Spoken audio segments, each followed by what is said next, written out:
तो जैसे कि आपने नॉवल के लास्ट पीढ़ी के अंदर देखा था कि ओल्ड डीमन तियानमेन ने अपने सभी वॉरियर से बोल दिया था हमला करने के लिए। इस वजह से फॉलिंग स्टार पेरेंट के वॉरियर भी अपनी कमर को कस लेते हैं और तभी अचानक से एक आवाज आती है, इनमें से किसी को मत छोड़ना, टूट पड़ो। इतना बोलती है जो फॉलिंग स्टार पेरेंट के वॉरियर होते हैं वो भी हमला करने के लिए टूट पड़ते हैं और वहीं पे परफॉर्म रिवर्स अलायंस के वॉरियर भी टूट पड़ते हैं। इस वजह से आसमान में दोनों पार्टियां एक दूसरे जाकर टकरा जाती हैं और फिर चालू हो जाती है आसमान के अंदर लगातार होना, जिस वजह से आसमान में काफी एनर्जी के ब्लास्ट हो रहे होते हैं। स्पेस काफी जगह से टूट रहा होता है और फिर जब इस सिचुएशन को वो लोग देखते हैं जो कि अभी के लिए फाइट देखने के लिए आए थे, वो तुरंत ही अपनी जगह से पीछे खिसक जाते हैं क्योंकि वो अभी के लिए ये नहीं चाहते किसी अटैक के चक्कर में उनकी भी लेने के देने पड़ जाए। और फिर जब ये ओल्ड डीमन ध्यान में देता है उसके चेहरे पे काफी बड़ी स्माइल आ जाती है और फिर वो सेकंड टियाज़न से बोलता है चलो अब हमें भी एक्शन लेना चाहिए और याओ चेन का गेम बजा देना चाहिए, हमें ज्यादा डिले इस फाइट को नहीं करना चाहिए। जैसे उनके जो सेकंड टियाज़न होता है वो भी हमें नोट कर देता है क्योंकि उसका तो काफी लंबे टाइम से ये सपना था कि वो पूरी तरीके से फॉलिंग स्टार को तबाह करना चाहता था, मगर वो इतने सालों से इसलिए वेट कर रहा था क्योंकि हून क्लैन के अंदर बहुत ही कुछ चल रहा है, जिस वजह से इस मैटर को थोड़ा सा साइड में रख दिया। मगर जैसी सभी चीजें नॉर्मली हून क्लैन के अंदर तभी उसे आदेश दे दिया गया फॉलिंग स्टार को तबाह करने का। इस वजह से वो अपने साथ तुरंत ही थर्ड टियाज़न को लेकर आ गया परफॉर्म रिवर्स अलायंस के साथ हाथ मिलाकर फॉलिंग स्टार को तबाह करने के लिए, क्योंकि उन्हें भी एक स्ट्रॉन्ग साथी की जरूरत थी। जब उन्हें पता चलता कि हुलुक्सोल उनका साथ देना चाहता है तो उनके लिए भी ये सिचुएशन विन विन हो गई। तभी जो ओल्ड डीमन त्यानमेन होता है अपनी बॉडी को स्ट्रेच करता और बोलता है कि मुझे फाइट करे हुए काफी लंबा टाइम हो चुका है क्योंकि मैं काफी लंबे टाइम से रिट्रीट के अंदर था, मगर जैसे मुझे मौका मिला तो सीधा एक हाई लेवल के बांगसिंग से फाइट करने का मौका मिल रहा है, ये सच में थोड़ा सा इंटरेस्टिंग होगा मेरे लिए। और इतना बोलती है वो अपने पैर को जमीन में मारता जिस वजह से उसकी बॉडी में से उसकी भयानक दो की बाहें निकलती और फिर वो एक पल की देरी नहीं करता है और सीधा चार्ट कर देता मास्टर के ऊपर, जहाँ पर वो अपने हाथ से सीधा दबोचने वाला था मास्टर की गर्दन और उसके जो पंजे जैसे हाथ है वो मास्टर की गर्दन के ऑलमोस्ट करीब पहुंच चुके होते हैं। और फिर जब मास्टर उसके जानलेवा अटैक को देखते तो उनके चेहरे के ऊपर एक स्माइल आ जाती है, मगर मास्टर उसके अटैक को बिल्कुल भी डॉज करने के लिए नहीं जाते बल्कि अपना एक पाम अटैक बनाते और सीधा उसकी खोपड़िया के ऊपर हमला कर देते हैं। और उनका इस तरीके से अटैक करने का मतलब ये था कि अगर तू मुझे मारेगा तो फिर मैं तुझे भी मारूंगा, मारेंगे दोनों साथ में। और फिर जो ओल्ड डीमन ट्यानमिंग होता है वो भी जब मास्टर के इस तरीके एक्शन को देखता है तो वो भी थोड़ी देर के लिए हैरान हो जाता, मगर तभी उसके चेहरे के ऊपर स्माइल आ जाती है और वो मास्टर से बोलता है कि अभी के लिए जो मेरी जान है वो तुम्हारे से ज्यादा कीमती है क्योंकि ये जो फाइट है वो बहुत ही आसानी से जीतेगा मेरा परफॉर्म रिवर्स अलायंस, इसलिए मुझे अभी के लिए मरने का कोई भी शौक नहीं है। और इतना बोलती है वो तुरंत ही अपना रिवर्स कैट डालता है और मास्टर से कुछ दूर अपेयर होता है, जिस वजह से जो मास्टर का अटैक होता है वो मिस हो जाता है। मगर तभी मास्टर उसके ऊपर हमला करने के लिए उसके पीछे जाने वाली होती तभी अचानक से उनके सामने आ जाता है एक ब्लैक फॉग का क्लस्टर जिसके अंदर से काफी सारी सोलो की चीखने की आवाजें आ रही थी। तभी अचानक से उस क्लस्टर के अंदर से काफी सारी पावरफुल ब्लड चैनल बाहर निकलती जो कि स्पेस को भी चीर रही होती हैं, मगर उन सभी चैनल का जो मेन टारगेट होते हैं वो मास्टर होते हैं। और इसी वजह से जो मास्टर होते हैं वो तुरंत ही अपनी हैंड साइन को चेंज करते हैं और फिर अपने हाथ को बढ़ाते हैं और सामने वाले स्पेस को पूरी तरीके से एकदम चद्दर की तरफ फाड़ डालते हैं। और ऐसा करते हैं जो चैनल अभी के लिए उनकी तरफ आगे बढ़ी होती है सभी की सभी वहां से काफी दूर पीछे खिसक ही चली जाती है, मगर मास्टर यहीं पे नहीं रुकते और अपना एक पंच बनाते और सीधा हमला कर देते हैं उस ब्लैक फॉग के क्लस्टर के ऊपर। जब उनका पंच आके वहां पे लैंड करता तभी वहां पे एक बहुत बड़ा ब्लास्ट होता है और उसके अंदर से किसी की छोटी सी चीखने की आवाज आती है और फिर उसके अंदर से निकलता है सेकंड ट्यानजन जिसकी अभी के लिए एक पंच में थोड़ी सी हालत खराब हो जाती है। और ऐसा इसलिए होता है क्योंकि भले ही अभी के लिए तीनों हाई लेवल के बांग्शे है, मगर जो मास्टर है वो अभी के इन दोनों के कंपेरिजन में थोड़ी सी स्ट्रॉन्ग है क्योंकि मास्टर की जो स्पिरिचुअल स्ट्रेंथ है इनसे कई गुना ज्यादा पावरफुल है। इस वजह से मास्टर को इन दोनों की कंपेरिजन में अभी के लिए अपर एडवांटेज है। और ये बात ओल्ड इवन ध्यान में कोई पता चल जाती है सिर्फ मास्टर के एक ही अटैक से। अगर वो ऐसी आड़े टेढ़े अटैक करता रहा याओचेन के ऊपर तो याओचेन उसकी फुटबॉल बना सकते हैं। इस वजह से वो सेकंड ट्यानजन से बोलता है अभी के लिए हम लोगों को मिलकर हमला करना होगा। ये सुन के जो सेकंड ट्यानजन होता है तुरंत ही हमें नोट कर देता है, मगर अभी के लिए उन दोनों के जो चेहरे होते हैं एकदम फुल सीरियस हो चुके होते हैं और जो उनका कॉन्फिडेंस पहले एकदम सातवें आसमान पर होता है वो भी एकदम ठंडा पड़ चुका था। लेकिन तभी वो दोनों एक साथ अपनी देखी को बाहर निकालते और सीधा साथ में हमला कर देते मास्टर यालो के ऊपर। तो मास्टर यालो भी उनके ऊपर काउंटर हमला करते साथ में, जिस वजह से वहाँ पे काफी और ब्लास्ट होता है, मगर इस बार मास्टर थोड़े से डिसएडवांटेज में रहते और वो अपने कुछ कदमों को पीछे लेते हैं और ऐसे उनके पीछे फाइट होना स्टार्ट हो जाती है जहाँ पे वो लोग आपस में लगे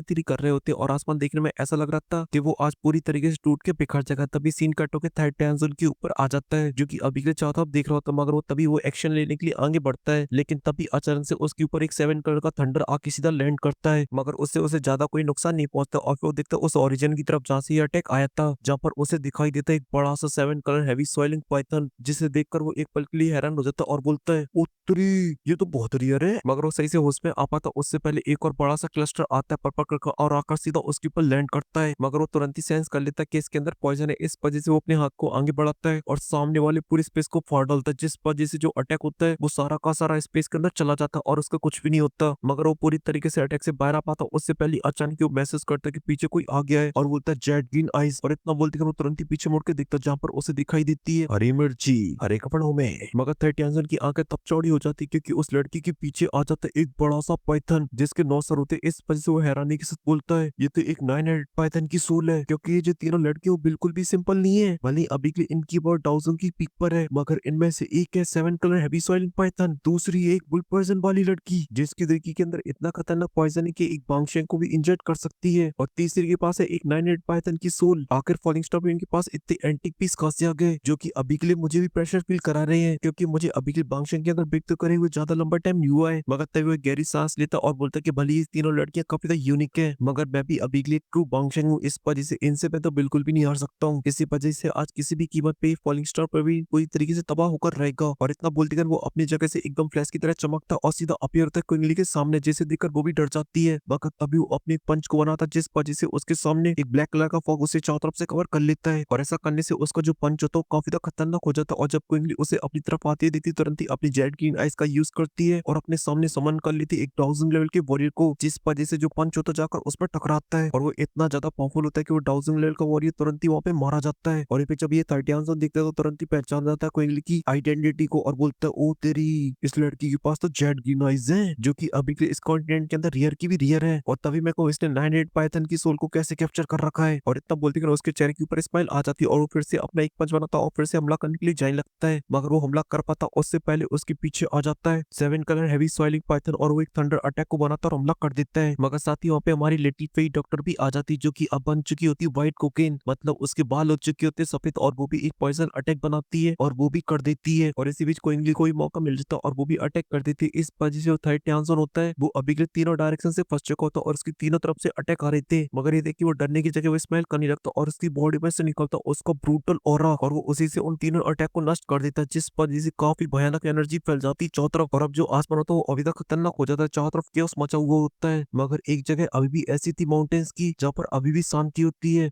जहाँ पर अभी के लिए हमारा जियान, और जो गुफा का गेट है तो वो अभी भी बंद होता है, और उसके अंदर जो बैठा हुआ बंदा होता है वो भी अभी के लिए एकदम शांत होता है। मगर तभी आसमान से कुछ लोगों की दर से चीखने की आवाजें सुनाई देती हैं, और ये शायद आवाजें शायद जियान के कानों में पड़ जाती है। इस वजह से जो गुफा का गेट होता है उसके अंदर क्रैक्स लाइनें फैलने लगती हैं, जो कि अभी के लिए देखने में इतनी ज्यादा खतरनाक तो नहीं लग रही, मगर इतना तो कंफर्म है कि बहुत ही जल्दी यहाँ पर एक बहुत ही बड़ा भूकंप आने वाला है। बस ये जो शांति उसी बड़े से भूकंप के आने की पहले की है। तभी यहाँ से जो सीन तो कट हो जाता है और फिर वापस से आसमान में आ जाता है, जहाँ पर अभी के लिए जो 3 फिगर होते हैं वो आपस में फाइट कर रहे होती हैं, जिस वजह से आसमान में काफी हैवी ब्लास्ट हो रहे होते हैं। स्पेस की तो धज्जियां उड़ रही होती हैं, और जो टकराने से वेव्स बाहर निकल रही थी, अगर उनके बीच में एक 1000 लेवल का वॉरियर भी आ जाता तो वो भी तुरंत ही मारा जाएगा। वो इतनी पावरफुल होती है, इस वजह से 100 मीटर के एरिया के अंदर कोई भी उनके आसपास भी जाने की हिम्मत नहीं कर रहा था। मगर तभी तो फिगर फिर से आपस में जाके टकराते, मगर इस बार की जो टकराव होती है उससे जो ओल्ड इवन त्यान होता काफी दूर पीछे किसको चला जाता है, और अपने आप को बड़ी मुश्किल से संभालता और मास्टर की तरफ देखता और बोलता है, याओचेन क्या हुआ, अगर तुम्हारी स्पिरिचुअल स्ट्रेंथ अभी के लिए हम लोगों से ज्यादा स्ट्रांग है, कहीं तुम अभी के लिए ऐसा तो नहीं सोच रहे कि तुम अकेले हम दोनों को हरा दोगे, तो फिर मैं तुम्हें अभी के लिए बता दूं ऐसा होना ऑलमोस्ट नामुमकिन है। जैसे उनके जो सेकंड ट्याजन होता है वो भी हमें नोट कर देता है और जोर जोर से हंसने लगता, मगर अभी के लिए उसकी भी हालत टाइट थी, क्योंकि वो जितनी बार मास्टर से टकराया तो उससे भी काफी हैवी लॉस को झेलना पड़ा है। और इसी वजह से वो अपने मन में बोलते अगर मैं अभी के लिए यहाँ पर अकेला होता तो यार डेफिनेटली आज मुझे मार मार के भूत बना देता, इससे मेरे जीतने के चांसेस 0/सन्नाटा होते, क्योंकि इसकी जो स्पिरिचुअल स्ट्रेंथ है मुझसे कई गुना ज्यादा पावरफुल है। इसी वजह से एंशिएंट बुकों के अंदर बोला जाता है जो वॉरियर की स्पिरिचुअल स्ट्रेंथ स्ट्रांग होती है उनके सामने सेम लेवल वाला बंदा बिल्कुल भी नहीं टिक सकता है। और ये रीजन है जिसकी वजह से याओ चेन इतना ज्यादा खतरनाक, क्योंकि इसकी अभी के लिए जो स्पिरिचुअल स्ट्रेंथ है वो हेवनली स्टेट के अंदर एंटर कर चुकी है, और ये लेवल इतना ज्यादा हाई है कि पूरी कॉन्टिनेंट के अंदर ढूंढने के लिए निकलो तो हेवनली स्टेट वाले एल्केमिस्ट मिलना बहुत ही ज्यादा रियर है। मगर अभी के लिए कुछ भी हो, मगर सेकंड ट्याजन को आज किसी भी कीमत पर अपने सामने वाले बुड्ढे को मारना होगा, नहीं तो फ्यूचर में ये बहुत ही बड़ा खतरा बनेगा हुन क्लैन के लिए। इसी वजह से वो चिल्लाती हुई बोलता है कि ओल्ड डिवन त्यान में इसके ऊपर कंटिन्यू हमला करते रहो, इससे बिल्कुल भी रेस्ट करने का मौका मत दो, क्योंकि अभी के लिए हम 2 लोग हैं, इस वजह से ज्यादा देर तक सर्वाइव नहीं कर पाएगा। जेसन के ओल्ड डिवन त्यान भी हमें नोट करता है, और फिर वो दोनों मिलकर फिर से मास्टर के ऊपर हमला करने के लिए चले जाते हैं। जहाँ पे जो ओल्ड डिवन त्यान तो वो काफी ज्यादा खुश होता है और बोलता है कि आज तो मैं बहुत ही ज्यादा खुश हूँ कि आज मैं एक हाई लेवल के बांगशेंग को मारूंगा। ये सोच के मुझे अंदर से बहुत ही ज्यादा खुशी हो रही है, और इतना बोलते वो अपनी हैंड साइन को चेंज करने लगता है। इस वजह से उसकी बॉडी के अंदर से काफी ज्यादा दुई की बाहर निकलती है, और उसके सामने एक इल्यूजन फिगर बन जाता है, जिसकी बॉडी के अंदर से बहुत ही पावरफुल प्रेशर बाहर निकल रहा होता है। तभी जो ट्रांसपेरेंट फिगर होता है वो अपने एक पंच को बनाता है और सीधा हमला करने के लिए जाने लगता है मास्टर के ऊपर, जहाँ पर उसका जो पंच होता है वो बहुत ही ज्यादा पावरफुल होता है और इस बात को अभी के लिए मास्टर ने भी सेंस कर लिया होता है। इस वजह से वो अपनी हैंड साइन को चेंज करते हैं और अपनी क्रिस्टल दीगी को बाहर निकालते और बना लेते हैं एक बहुत ही बड़ा स्पेशल पंप और दे मारते काउंटर में उसमें। और जब वो दोनों अटैक आपस में टकराते आसमान में तो भी बहुत ही बड़ा ब्लास्ट होता है। स्पेस की तो माँ की आंख हो जाती है और इसके अंदर से जो एनर्जी की वेव्स निकलती है वो बहुत ही ज्यादा पावरफुल होती है, आसपास के पूरे पहाड़ों को चूर चूर कर देती है। मगर अभी के लिए अटैक की दिक्कत परेशानी वाली बात ये होती है कि जो मास्टर का अटैक होता है वो थोड़ा सा स्ट्रॉन्ग होता है। इस वजह से वो जाकर सीधा टकराता है ओल्ड डीमन तियानमेन से, जिस वजह से फुटबॉल बना हुआ काफी कदम पीछे खिसका हुआ चला जाता है। और वहीं पे मास्टर को भी काउंटर में इतना पावरफुल अटैक करना पड़ा जिस वजह से मास्टर की हालत भी और ओल्ड डीमन तियानमेन की अभी के लिए फुटबॉल बन चुकी, मगर फिर भी उसके चेहरे के ऊपर स्माइल आ गई है। मगर क्यों, इसका जवाब जानना है तो वो आप लोगों को पता चलेगा थर्ड पार्ट के अंदर। और साथ ही उसे देखना बिल्कुल भी मिस नहीं कर सकते आप लोग, क्योंकि एंट्री होने वाली है ट्रू लेजेंड की, जिसका एक्शन भले हमें देखने को ना मिले पूरी तरीके से, मगर इसमें जो डायलॉग मारने वाला है हाय हाय हाय कतई जहर होने वाले हैं वो। इसी वजह से मैं बस इतना ही बोलूंगा, नेक्स्ट पार्ट के अंदर बहुत मजा आने वाला है। और हाँ, अगर आप लोग को जल्दी वीडियो चाहिए तो फिर इस वीडियो पे करा दीजिए 1 के कमेंट, तो मैं उस पार्ट को टाइम से पहले डाल दूंगा। फिलहाल के लिए इस वीडियो में सिर्फ इतना ही, मैं मिलता हूँ आपसे नेक्स्ट वीडियो में, तब तक के लिए मेरी तरफ से आप सभी को बहुत सारा प्यार।